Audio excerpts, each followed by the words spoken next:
Poštovane gledateljice i gledatelji, ja sam Zorana Kujundžić, a vi pratite vijesti emisije Cenzura. Danska je 2. svibnja kao pretposljednja članica Europske unije ratificirala Hrvatski pristupni ugovor. Ugovor je ratificiran jednoglasno, za njega je glasalo 113 zastupnika parlamenta koji su ocijenili da je Hrvatska potpuno spremna za priključenje Uniji nakon što je provela potrebne reforme i ispunila kriterije za članstvo. Hrvatski pristupni ugovor treba ratificirati još samo Njemačka, očekuje se da će to učiniti 16. svibnja. Britanski premijer David Cameron u nadolazećem će razdoblju biti primoran što prije donijeti nove planove za referendum o daljnjem članstvu u Europskoj uniji zbog činjenice da nezavisna stranka Ujedinjenog kraljevstva, koja predstavlja jaku struju euroskeptika, uživa visoku potporu javnosti. Prema rezultatima lokalnih izbora održanih u Ujedinjenom kraljevstvu, stranka euroskeptika dobila je otprilike 15 do 20% glasova na nacionalnoj razini, pobjedivši pritom liberalne demokrate koji su pali na 4. mjesto i osiguravajući si tim rezultatom više od 100 mjesta u lokalnim vijećima. Iako je nezavisna stranka Ujedinjenog kraljevstva imala značajan uspjeh na europskim izborima 2004. i 2009. ta antievropska stranka tek treba osvojiti svoj prvi parlamentarni mandat, a trenutačno se nalazi na 2. mjestu. Jasno je vidljiv trend opadanja popularnosti liberalnih demokrata, dok je nezavisna stranka Ujedinjenog kraljevstva u kratkom vremenu postala glavna prosvjedna stranka i glas građana u britanskoj politici. Uspjeh stranke mogao bi poljuljati poziciju konzervativnog premijera Davida Camerona i zahtijevati da zaoštri svoje stavove o imigraciji i Europskoj uniji. U veljači ove godine Cameron je obećao da će ponovno pregovarati o uvjetima britanskog članstva u Uniji ukoliko dobije drugi mandat na izborima 2015. godine. Ispitivanja javnog mijenja ukazuju na to da većina Britanaca želi labavije veze s Unijom te da žele većinom trgovinski orijentiran odnos sa zajednicom, dok bi manja većina glasala za izlazak iz Unije. U ocjeni Međunarodnog monetarnog fonda stoji kako se teret krize nepravedno prenio uglavnom na radničku klasu za Grčku, te se naglašava kako toj zemlji i dalje nedostaju strukturne reforme, te da se nije napravilo gotovo ništa u smanjenju javnog sektora. MMF i dalje zamjera Grčkoj što se nedovoljno bave problemom sive ekonomije i utaje poreza, no priznaje se da su napravili napredak u poboljšanju javnih financija i smanjenju proračunskog deficita. Najveći dio zamjerki, osim neaktivnosti u polju utaje poreza, odnosi se na javni sektor. Smatra se da Grčka nije napravila ništa u smanjenju golemog aparata javnog sektora, pa je tako došlo i do preljevanja tereta krize na radničku klasu.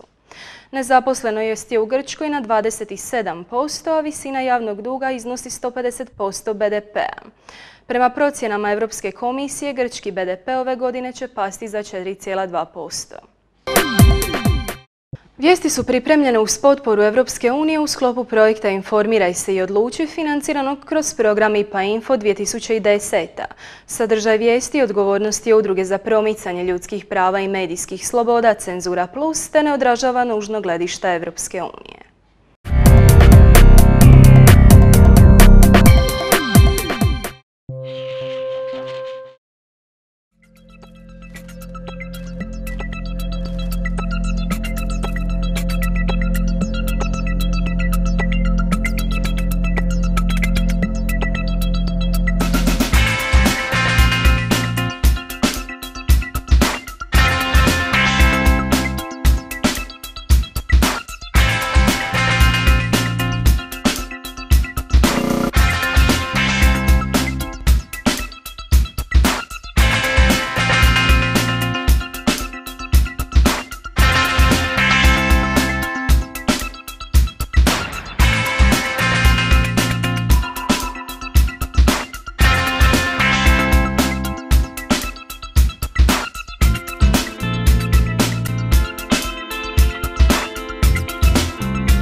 Why the civil society is important to European Union?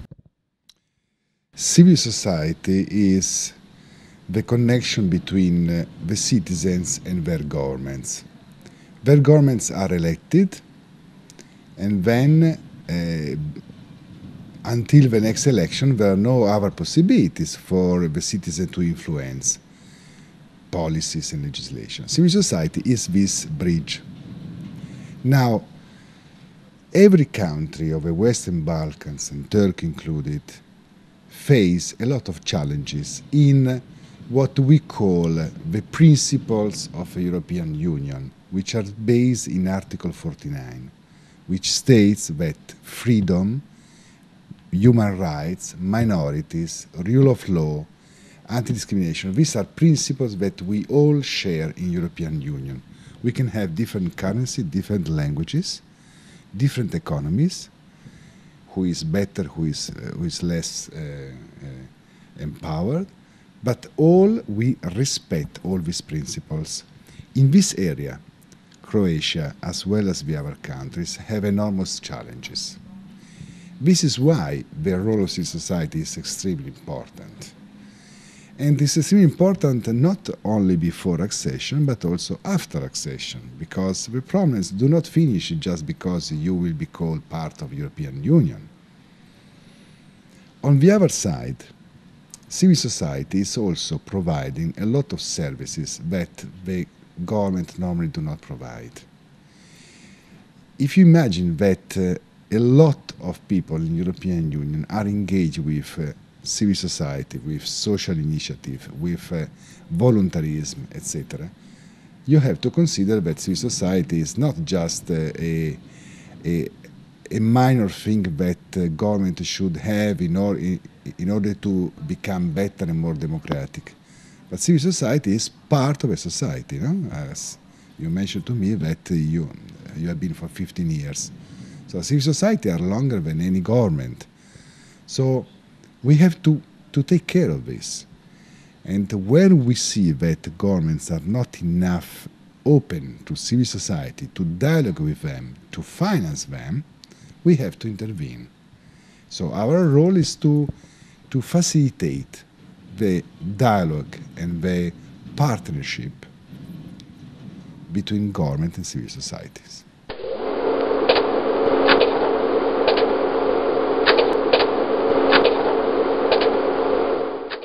On 1st of July of this year, in a few months, Croatia would become the full member of the European Union. And there, at that moment, your job as a representative of DG enlargement here would end in a sense of, accession process. Do you see that Croatia today is fulfilling all criteria that are needed related to cooperation with civil society? If Croatia joins the European Union, it means that the Council of European Member States already declared this as a benchmark that has been achieved. In relation to civil society, I would recommend some attention, because Croatia government has put in place structures to support civil society. This is a process, it's improving, but still I think that considering the amount of structural funds that will come to Croatia and the uncertainties in this moment, how these funds will be also devoted to civil society, I think that a special attention should be put on this. You had a meeting with Croatian NGOs and listening to certain problems that they are facing in this phase. They are definitely different maybe from those problems 15 years ago. What are the main points that you can draw from yesterday's discussion with Croatian NGOs? I think that the decentralization of the management of EU funds has been a long-term process. Is now giving the first results. The challenges are many. There have been, I understand, some delaying in payments that oblige civil society organizations to take loans. This should not happen. So I trust the Croatian government that can be more supportive of civil society. And I understand also that new national regulations are being set up, which will facilitate this.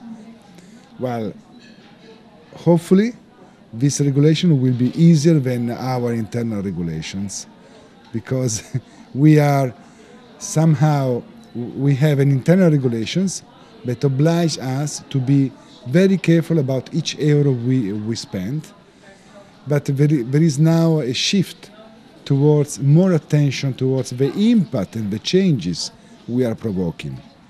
I hope that the Croatian government will not make the mistake to be only an audit and a guard of the money, but also to think and to provoke changes that are useful for the society. What would your suggestion be for the future work of NGOs here in Croatia? How they should work further, when the Croatia is a full member state? We hope that the experience gained in the pre-accession process will be useful for now on in Croatia. Every legislation, every policy should be discussed with the society, and who represent the society in any form possible should take part in these discussions. I can tell you an example. Based on the Croatian experience also, we are now elaborating a strategy for the support of civil society in the other candidate and potential candidate countries. One important aspect of this strategy is that there will be indicators that will monitor how the development is happening. One indicator that we are already drafting is, for instance, how effective is the consultation that each government is having with civil society in drafting and approving new legislation. So I hope that also in Croatia this will be improved, because I understand there have been positive cases, but also some cases in which the consultation was not effective. Be careful. We are dealing with human beings. The person sitting on the side of the governments, they have also to be educated, to be open, and to listen. So this is a process, and I hope Croatia will always be an example for the other countries. Civil society should be bigger and bigger, because only when civil society will be big and strong, a democracy could be called a real democracy.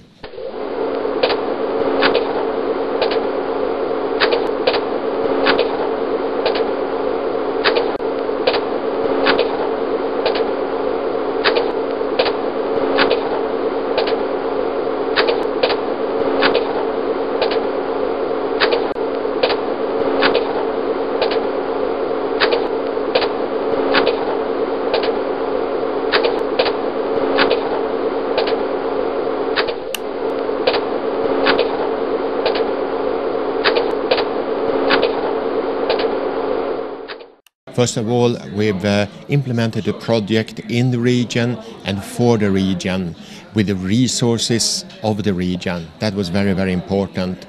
And all our actions have been governed by recommendations from the local advisory groups. So it's really a localized, in a sense, or nationalized project, or regionalized from the beginning. And this is essential. It's not a foreign project in a Balkan context. It's a Balkan context project from the start. I think also we've been able to accomplish a number of important things. First of all, we have been able to assist in strengthening of the institutional framework for civil society in all the 8 countries covered by this project, all the 8 beneficiary countries. I'm talking about legislation, I'm talking about developing strategies, strengthening the counterpart within the public administration, normally an office for cooperation with civil society, which has been in several countries entities set up now in this process, and with some support, some level of support also from the TACSO project. But then, of course, there's a huge number of other things that have been important and are need to be underlined as outcomes of this project and to some extent outputs also. First of all, we delivered during the first 2 years a number of training courses. I think it was about 400 training interventions for main civil society organizations, but also some tailored to the needs of small grassroots organizations, others to newly established organizations and so on. We've supported other EU interventions through the help desks, through information events, a huge number of such events in all the 8 countries. So really it's been an integral part of the civil society facility. Then I would say also the last really major point is that we have really pushed for more of cooperation, exchange of experiences across the borders. So we organized a number of events where people have been able to meet and share experiences between the countries. Organizations working in the same sectors in the different countries coming together, in some cases for the first time. In the very implementation, you draw your inputs for implementation from the local ground. But actually you're coming from Sweden. It's a country which is far away and with quite different social and economical and political circumstances than those that you might hear on the Western Balkans in Turkey. Where you draw your inputs for the development of the whole TACSO project in before? This project is implemented by a consortium led by CP International, but it also consists of 4 other partners from Poland, from Romania, both of them, of course, providing the transition experience, recent transition experience. So that adds to the experience of CP International.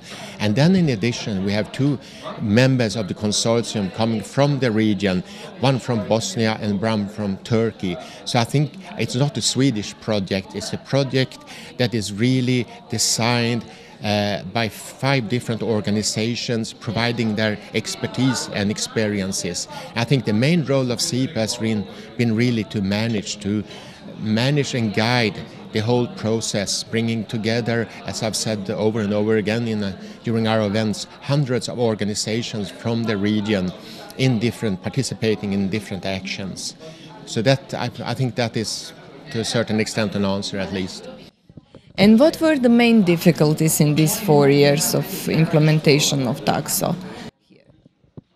I think maybe there are a few things, few observations. Of course, one of the main things is that when we entered, there were such huge expectations that it was basically impossible to succeed meeting all of them in all the 8 countries, because so many organizations, so many different individuals engaged in civil society were expecting TACSO to deliver the answer to all their problems, and especially, of course, the funding, the resource problem.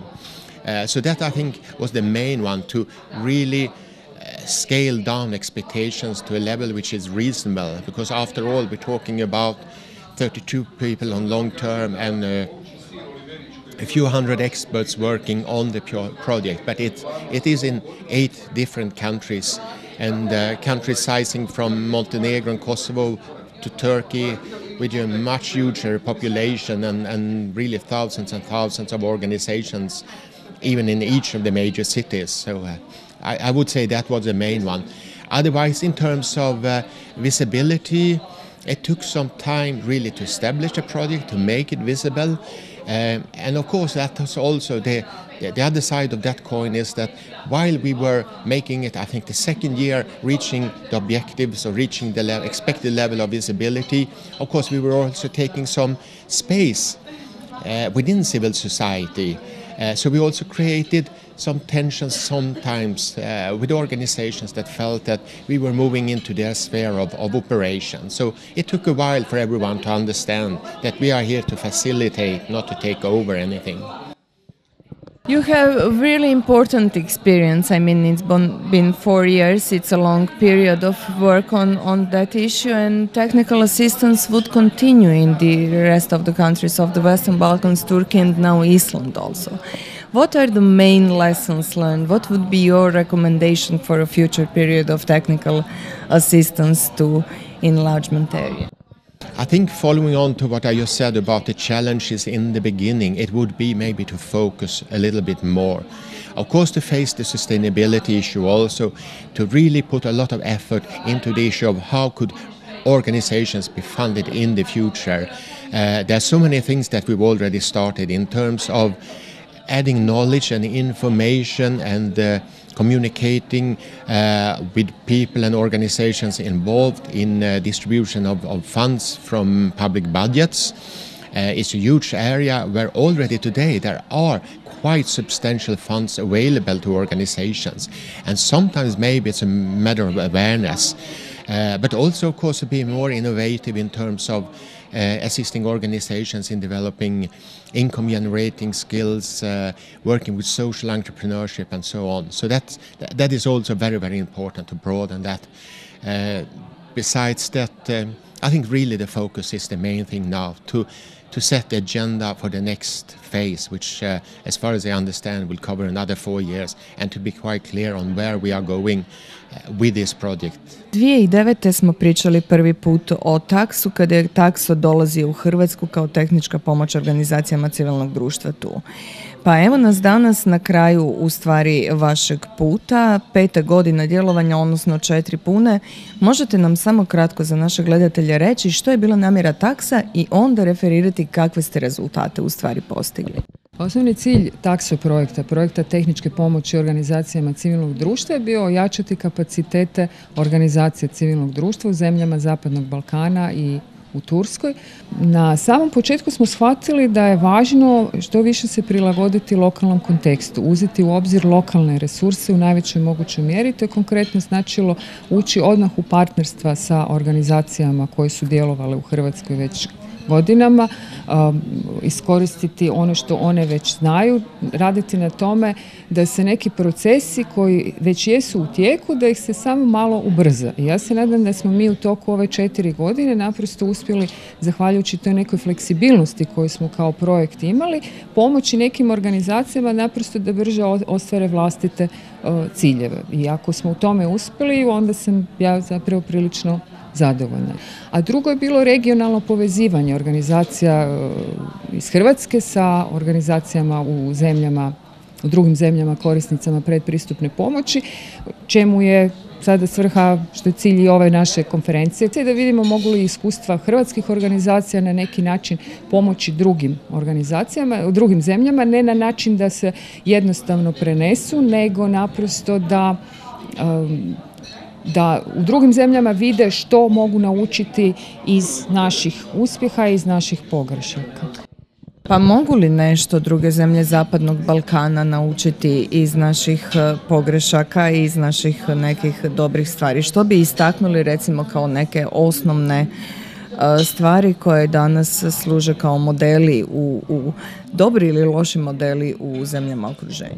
Pa ono zašto su u drugim zemljama bili jako zainteresirani je cijeli taj okvir za institucionalnu potporu organizacijama civilnog društva i to je bilo inspirativno u drugim zemljama u smislu da vide kako bi to bilo neko vladino tijelo koje bi služilo kao posrednik između vladinih struktura, ministarstava, ureda, već šta u kojoj zemlji postoji i organizacija civilnog društva i kako bi to tijelo zapravo trebalo biti, kakve karakteristike njegove trebaju biti, što mu je primarna funkcija, da li da recimo u nekim zemljama imaju problem s tim da takva tijela pokušavaju nadgledati organizacije civilnog društva.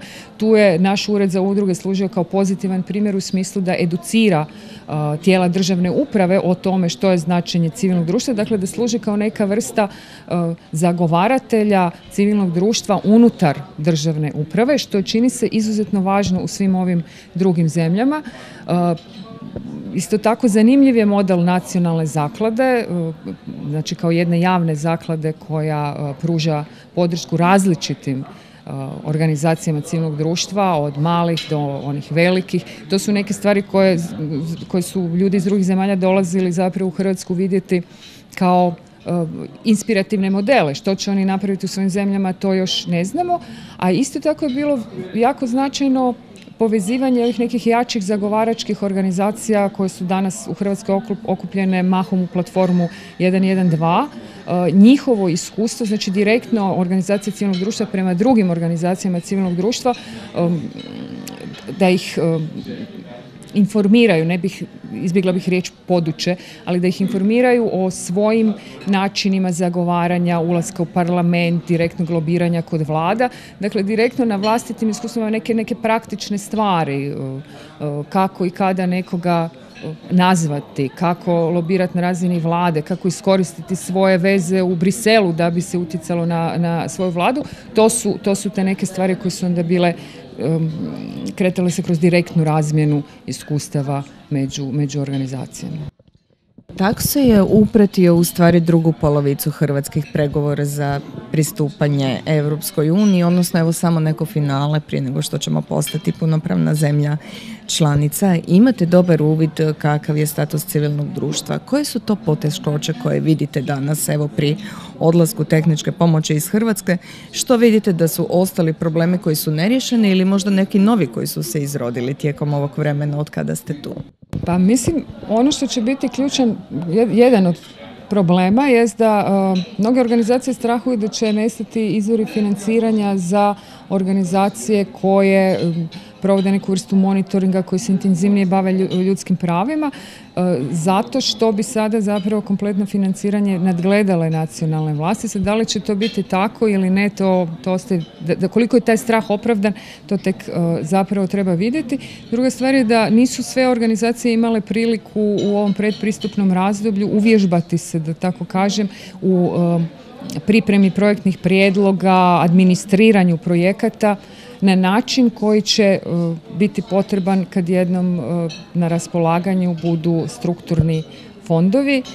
Ja sada ne znam točne brojke, ali očekuje se da će u okviru tih strukturnih fondova sredstva biti daleko veća i tu se nije riječ samo o organizacijama civilnog društva i pitanje je u kojoj mjeri će to cijelo društvo moći iskoristiti, ne samo organizacije civilnog društva. Međutim, ono što bi mogla biti prednost udruga je da one jesu, kad se gledaju svi sektori, udruge su iskoristile ono što njima bilo na raspolaganju do maksimuma i moguće da će one biti te koje će podučavati druge, koje će jačati kapacitete drugih o tome kako apsorbirati taj novac. Naravno, to će moći učiniti jedino ako sve strukture, dakle ako vlada bude imala spremna, tijela državne uprave budu imala spremna te strukture koje su za to neophodne. Kako to izgleda danas? Hoće li strukture biti spremne? Mislim, razgovaramo o svega par mjeseci do pristupanja. To je nešto što ni ja osobno, ni TACSO ne može znati. I sam program TACSO je u stvari bio jako kritiziran vezano uz izbor metodologije, načina i svega ostalog. Je li to bio najbolji način? O tome je naravno teško debatirati u ovom trenutku, ali vi iz vašeg vlastitog iskustva i rada možete sigurno reći danas kada se osvrnete na protekle 4 godine bili nešto radili drugačije. Pa činjenica je da su TACSO projekt neki kritizirali, međutim neki su ga smatrali dobrodošlim, tako da je pitanje odakle kada je kritika dolazila. Jedan od problema je svakako bio što je opseg posla zadan TACSO od strane Europske komisije bio vrlo širok. I ponekad je bilo teško odrediti što su u okviru toga prioriteti. Međutim, gledano unatrag to se pokazalo dobrim u onoj mjeri u kojoj smo se mi uspjeli u svakoj sad od zemalja, što je bilo različito, prilagođavati lokalnom kontekstu. Dakle, ta širina nam je omogućila prilagodbu.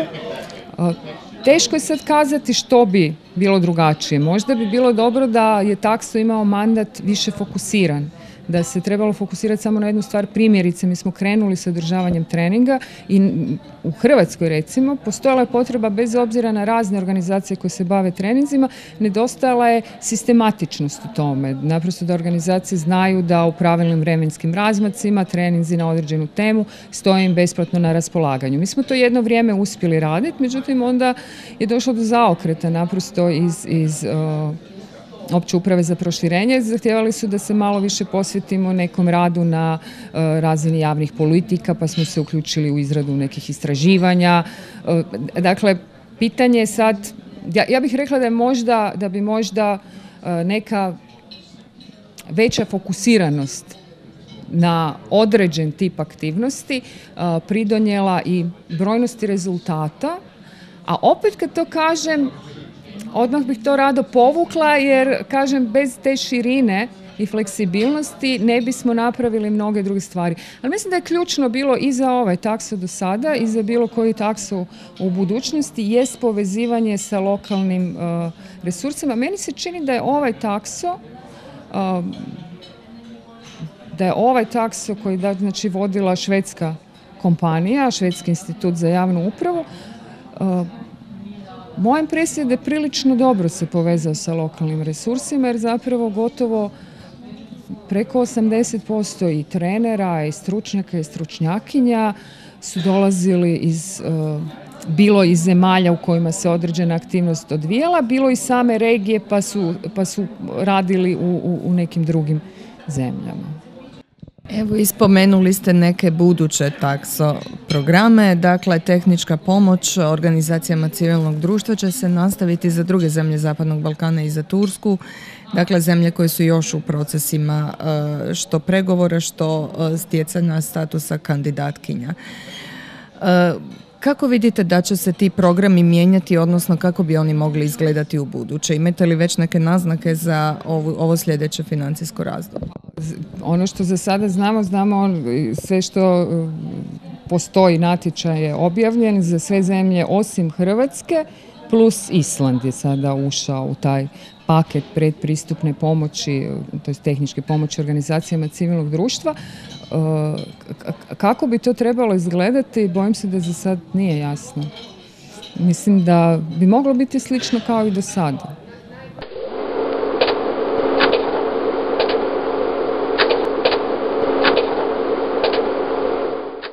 To give a kind of background to your work, how you choose the Western Balkans and civil society as a topic of your interest, I mean, among all else?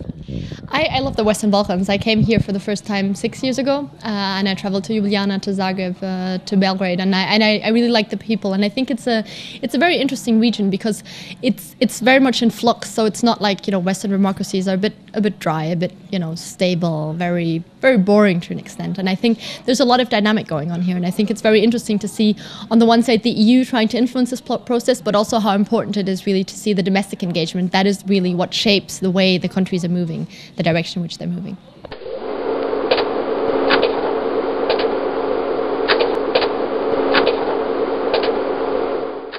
What's the influence of civil society on the enlargement process and vice versa?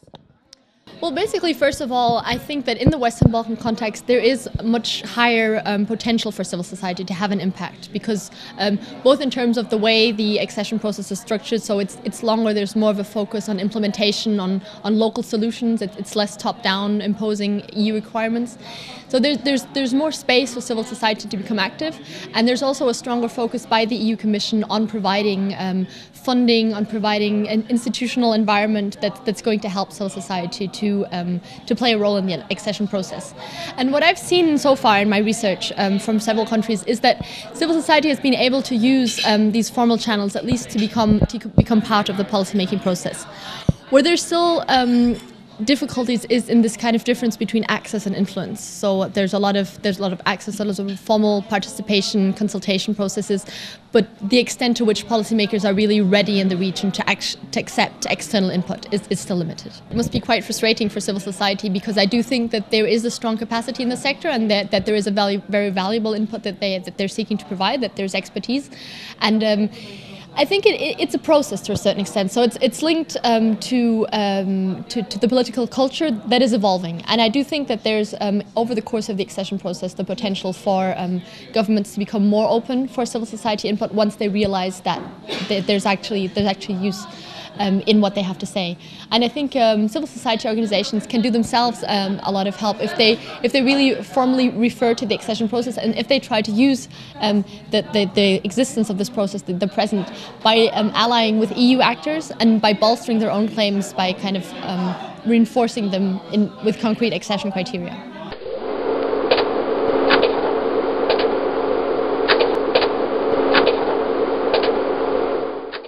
I think one very successful example in Croatia is the platform 112, and really this idea to choose a precise accession chapter, precise negotiation chapter, and a very relevant one. So chapter on judiciary and fundamental rights is very crucial both to the EU and to the progress of the country.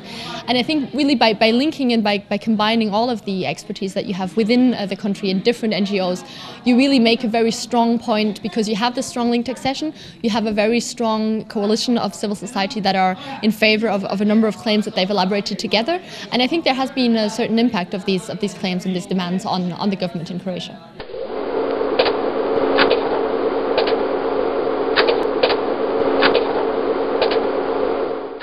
From the EU side, what I see is that there should be kind of a change in the approach to funding. So at the moment it's very much project-based. There are a lot of short projects, and I think it's very important to, perhaps not directly through the EU, but through other international donors, to award institutional grants and to offer a more long-term planning horizon, so that organizations are able to specialize and to follow through advocacy campaigns for a longer time frame, and really to build up expertise and build up credibility in the national sphere, and not to be kind of obliged to switch from topic to topic according to availability of funding.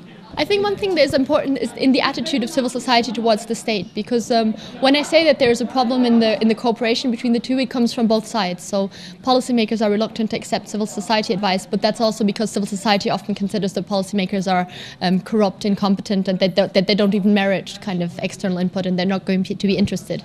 And I think if both sides operate from this kind of starting point, that there will not be no fruitful cooperation. So I think there maybe is an issue for civil society to start trying to foster more fruitful cooperation, and to be more constructive, and to really kind of try and engage with the content rather than with the competence of the policymakers.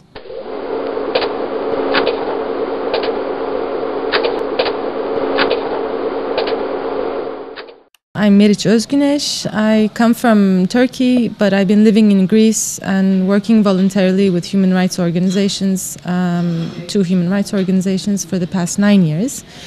And I've been involved since 2000 in Turkey in the Europeanization process, especially through EU programs on human rights and minority rights. So I can say that I am dealing with, let's say, mostly human rights, civil society and minority rights in Turkey and Greece mostly. Turkey applied for the membership in EU in 1999. So how that process influenced the human rights status in Turkey? The influence of the EU or the Council of Europe doesn't start in 1999. Of course, Turkey applied much earlier, applied with Greece actually, a long time before, but for human rights violations reasons and many other reasons, it was not granted the status of a candidate. But there has been an interaction on human rights and especially minority rights before 99, but 99 is important in that it further formalized that relationship and brought Turkey under, let's say, the conditionality and Copenhagen criteria issue, let's say, that framework. So that had a very positive effect, especially in the beginning of having certain institutional reforms.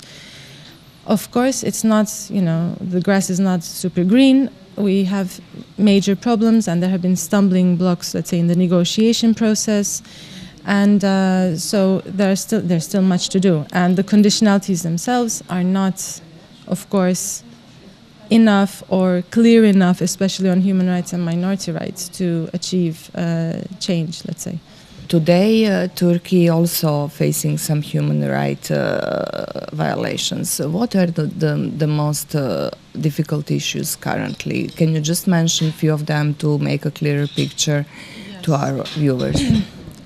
I'm going to, of course, simplify things because it's a complicated story. But, of course, there are many issues. There's a very lively public debate. There is, people discuss much more openly. Political taboos are being broken every day. But there is a problem with freedom of expression, freedom of the media, and minority rights. I would say that these are the main areas, in addition to problems with the judiciary and rule of law, of course. main areas of problems. And of course this is linked also to the conflict, the Kurdish-Turkish conflict that has been going for more than 30 years now. And especially in freedom of expression related issues, a lot of politicians, mayors, activists, Kurdish activists have been imprisoned lately. And Turkey has the highest number of journalists in prison. I mean, there are main issues. These three areas are very important areas where violations still occur, I think. And you basically did your PhD related to minority rights. Today on this conference you presented parts of your research related how the human rights and the perception of human rights and the work on human rights shifted through this time. What I did basically is to see how the discourse on minority rights shifted gradually on the EU level, meaning looking at the norm on minority rights in itself, as it is practiced within European Union countries. You see a shift in discourse, and that goes together in tandem with the, let's say, neoliberal post-political ethos, which emphasizes individual rights rather than group rights. And where does, for instance, you had many programs of the EU, like the Bureau of Lesser Used Languages, a lot of European Parliament initiatives on national minorities and minority languages especially. And these are basically all gone for EU member states. And this shift on diversity is basically a way of dealing for the EU with the different practices among member states, but also it is a way of dealing with problems of national integration, cohesion, dealing with their own minorities. If we look at Greece and its issues with ethnic groups, for instance, and also the way that the EU member states are struggling with issues of multiculturalism, immigration, etc. So this shift to diversity basically, let's say, blocks the area of minorities and cultural rights to a non-political, static multiculturalism based on diversity. It's not dangerous. It doesn't have any economic structural consequences for us, political consequences like political parties based on ethnic groups or whatever. So this is the shift, and that shift has helped Turkey in the sense that the minority concept in Turkey is already a concept under debate, and it's a problematic issue, a complex issue. There are lots of reactions. It's still a bit of a taboo. So this shift to diversity has actually been great, because then we don't need to talk about group rights and minority rights, linguistic rights. We can talk about difference, diversity, local traditions, local cultures, arts and crafts, and this kind of reified cultural heritage, and not about really a rights-based language. Explain a little bit this economical and political background of minority rights. I mean, not everything is a culture and cultural differences. I won't get into the great details of it, but of course the implications, political implications, could be that a political party could run as a minority, national minority political party, let's say Kurdish, openly Kurdish political party. You would have, if we're talking about group rights, like for instance, through the reform process in Turkey, you have, of course, broadcasting in languages other than Turkish has been allowed, but also has in the public TV, there are some sessions in some different languages, but that hasn't been reflected, let's say, structurally, such as on education. So are we going to have public education, not private education organized by Kurds, but are we going to have Kurdish education in schools? That has, of course, economic and structural consequences.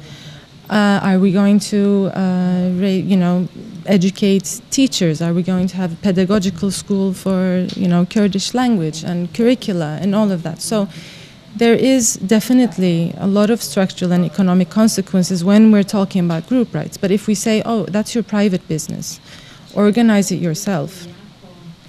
It's much, much easier, of course. And for the Kurdish case, when they said organize your courses privately, they did, but how many people have the money to actually pay for those courses? So, you know, this debate is still ongoing, and unfortunately, I see a shift away from the group rights emphasis.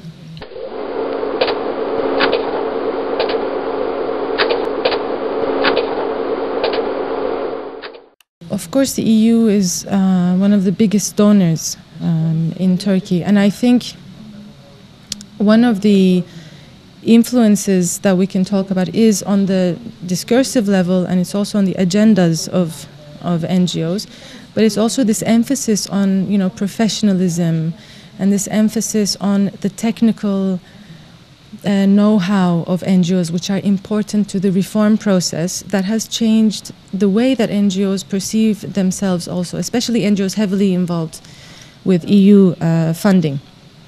And so there are some important exceptions to that. But what has happened in that is that NGOs then see themselves as, you know, that human rights should be defended non-politically, should be neutral. I don't know what that means to be for human rights, to be honest, and that it should be professional. So to provide more and more consultancies and more services in, you know, in the reform process. And the emphasis of the EU has been that the NGOs are going to be key to democratization, and they're going to play a key role in the reform process, both as helping technically the state, public institutions, but also informing citizens and convincing citizens that this is a good thing, being in the EU is good, these reforms are good, or explaining reforms to society. And this brings, of course, questions when the more technical and professional you become, what happens to your relations with constituencies and how much of a mediator role an NGO can have between citizens and public institutions. So the issues, we need to question all these concepts that lie, you know, behind this discourse.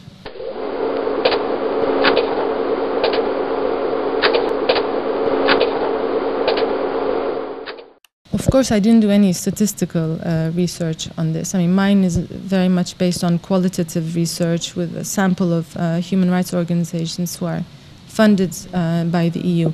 I won't say it decreased. We have very, you know, burning social, economic issues that has gathered a lot of informal movements. I mean, currently in Turkey, there is a very large area where on human rights that, you know, activists are working. It's very, very lively. But I'm saying that for human rights NGOs who are increasingly becoming professionalized, it has shaped the way they see the human rights field. They see the way that they should manage their relations with public institutions and their role in general. So the difference is, you know, how far they have been involved with the EU, for how long, and how far they have adopted this language.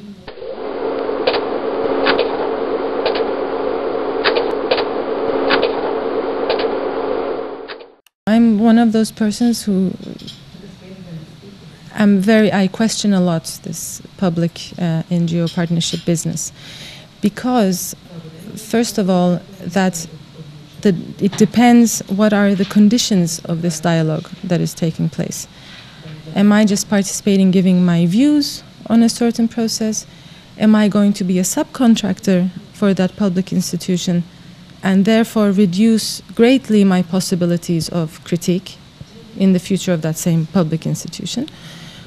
Or am I going to run my own business, get some core funding maybe, and try to balance my political position? So it's really, you know, before getting into partnership, we really need to consider the conditions under which that is happening. And what is happening most of the time is that NGOs are being drawn into partnership, again, because of their specialized role to provide consultancy and to also legitimize certain processes. You see, we have involved these showcase NGOs, this environmental NGO, that women's rights NGO, this Roma rights NGO, and saying that we are achieving civil society participation and we are making citizens participate. But these are things that are questionable, of course.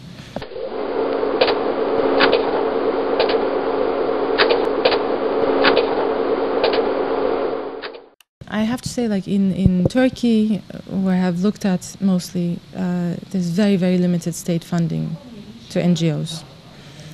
Through EU programs, this has been increasing because public institutions have been managing call for proposals, etc. So it's a bit too early to see in Turkey this dependence relationship, but there is, of course, a danger. I can give some examples, for instance, and I will make it hypothetical. For instance, you're an NGO in Turkey working on domestic violence, and you have applied to a state contract that is to manage the shelters for women affected by domestic violence. And as an NGO, you're running that shelter, and suddenly the state passes a law on morality and reduces penalties to men who, who have beaten up their wives, etc., have applied violence to their wives or partners, whatever. That is a question where you will say, okay, I have a state contract. It's running for 6 months. It will be renewed or not renewed. Am I going to criticize? How far am I going to criticize? So, of course, you have to think that to some degree it will compromise, or it has the potential for you to compromise certain positions. It has the potential. It doesn't have to happen. But when entering into this relationship, we always have to keep that in mind. Am I ready to do that when it happens or not?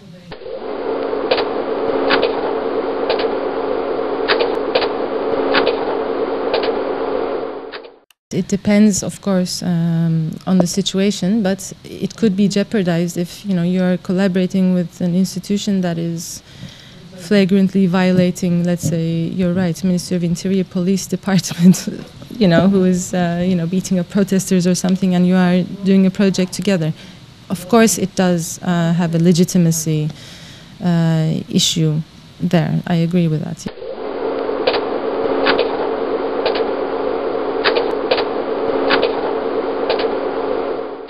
I think that we should always keep the social and the political in mind as human rights organizations and not compromise on that. And I think resist on becoming simple service providers on human rights, let's say providing only legal aid to victims, etc. So to keep the activism there is extremely important.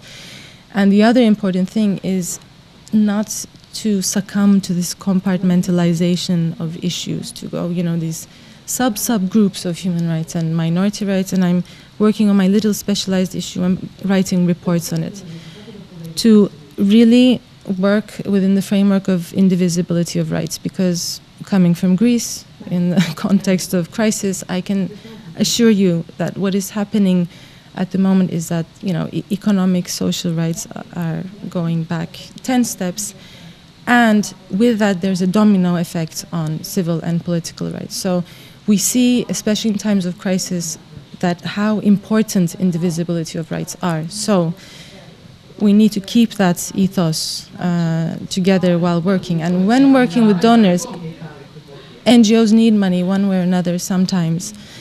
And that's why we need to push as NGOs core funding, operational funding, administrative funding, not for my project, no. I have a strategy for 5 years, for 10 years, for 2 years. Do you want to fund this strategy? This is what I will do. Yes or no? And I think that will allow also to keep independence from other institutions' priorities, and also to work strategically and long term.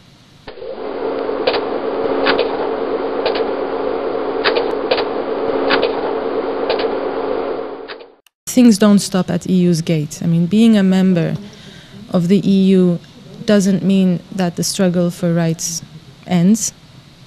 Definitely not.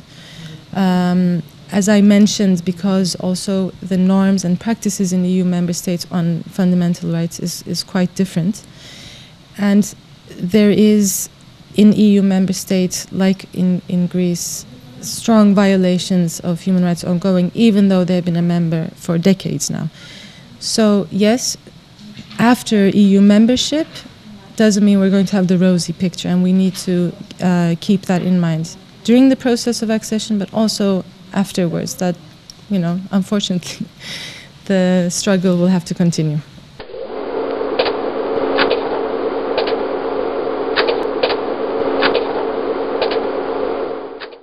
Zapravo to je dovelo do birokratizacije civilnog društva. Dakle, organizacije su počele dobijati neke jezgre stalno zaposlenih koji su tražili stalno svoju plaću i mi smo imali veliki pad aktivizma zbog birokratizacije. Ja sam čak dvojim da ponekad da se pitam da je možda ovo bilo svjesno napravljeno da bi se uvela kontrola nad organizacijama civilnog društva koji često puta smetaju interesima donatora. Mi u Hrvatskoj imali smo situaciju da je došlo do razdvajanja civilnog društva na udruge koje su skupile recimo 1 milijun kuna i udruge koje recimo skupe godišnje 1000 kuna. I to je jedan začarani krug, vi zapravo nikad ne možete iz udruge koju niko ne financira, koju građani financiraju svojim donacijama, doći do udruge koja ima neki veliki kapacitet, ako ne pristanete na kompromise. Recimo, nama je općina Kostrena dala ugovor gdje je ponudila našem ogranku koji jako dobro radi u Kostreni 20.000 kuna sa člankom gdje se obavezujemo da nećemo nikad napadati općinu Kostrena niti njezine čelnike. I to je jedan veoma plastičan i veoma glupi primjer direktnog utjecaja, ali moje mišljenje je zapravo da je cijela priča napravila možda daleko više štete nego koristi. Od civilnog društva koje je bilo watchdog, koje je dakle realno popravljalo neke društvene greške, mi smo dobili civilno društvo koje praktički radi kao DIO.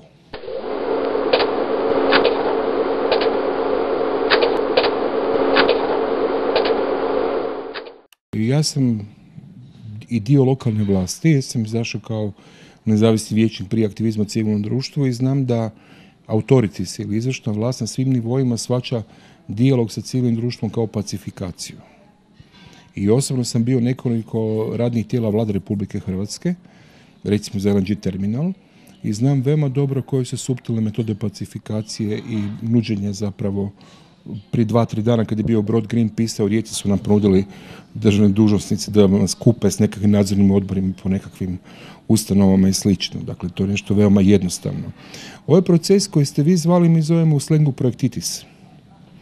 A on se u praksi događa recimo 2003. kad je bio družba Adria, veoma je velika bitka. Dođete u udrugu zaštitu okoliša i kaže da to je sve super, čime se vi bavite, ali mi nemamo, znate, projekt koji bi financirao taj našu suradnju s vama u ovom trenutku. I stalno dođete u neku udrugu ili pišu aplikaciju za projekt ili pišu reporte. Dakle, ponavljam, moja jedina dvojba da li je to bilo sustavno pacificiranje kao sistem ili to bio slučajni događaj. Bojim se da će se ta loša iskustva prenijeti na zemlje regije i možda ću pokušati sutra upozoriti u zaključcima na tu jednu jako opasnu pojavu koja za mene je čisti karcinom. Meni najbizarniji primjer je otpad. Mi smo kao civilno društvo 2006. na Krku natjerali jedinice lokalne samouprave da zbilja riješimo problem otpada sa primarnom selekcijom. Danas smo referent point na Mediteranu. Sad to radimo sa solarima. Dobili smo lani 800.000 kuna od njemačke vlade za otok Krk kao prvi CO2 neutralni otok na Mediteranu. Dakle, mi smo u Mediteranskom uniju najbolji. I to rješavamo. Ali šta je problem? Problem je u tome što to djelovanje je zapravo cijelo vrijeme akupunkturno, zahtijeva neke duge servise. I sad pazite ovu priču. Mi rješavamo sa projektom 37 milijuna kuna koji financiraju jedinice lokalne samouprave otpad, a Hrvatska je prepuna priručnika za rješavanje problema otpada. Dakle, ovakve akcije su stvorile biblioteku menjuela za otpad, a niko ne rješava otpad. Samo smo stvorili smeće sa štampanjem beskorisnih priručnika. A dobili smo 0 kuna kao civilno društvo za to. Dakle, imamo jedan potpuno paradoks i invers koji se dogodio.